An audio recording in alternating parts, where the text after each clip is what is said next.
I don't even have the ability to say how deeply broken I feel, Lord. But do you see the grace the Holy Spirit does on your behalf? So even when you can't actually put the words together because words are not adequate to describe the despair, the Holy Spirit prays for you on your behalf.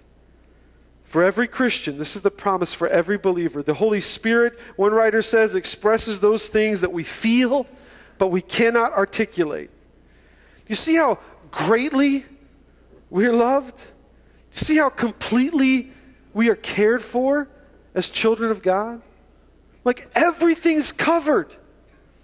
Time and time again, we see that He is not a God who is distant or a God who's unconcerned with the needs of His creation. We are adopted as sons and daughters of God, and we've been given the Holy Spirit to indwell us, and that Holy Spirit shares the burden of the groaning, and the Holy Spirit prays with us and prays for us as Christians on our behalf to the Father.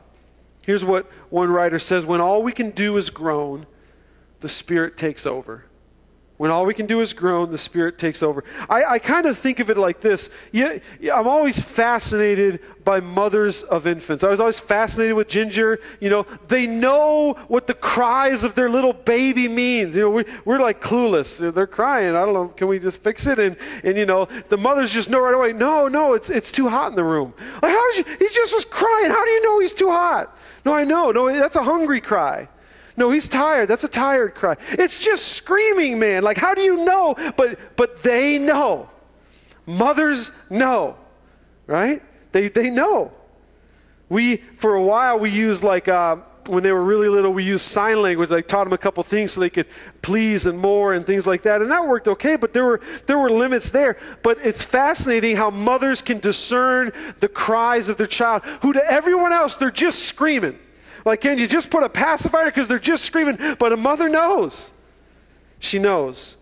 And in the same way, the Holy Spirit discerns the cries of God's children with 100% accuracy.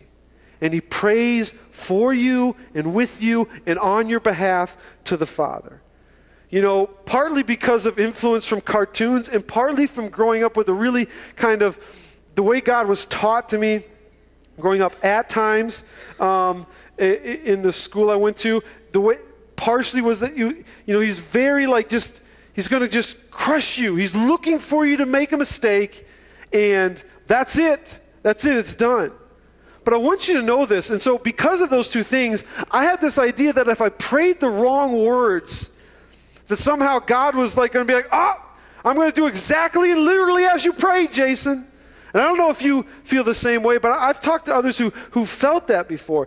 God is not some magic genie who's punishing you and looking to punish you for an incorrectly worded prayer.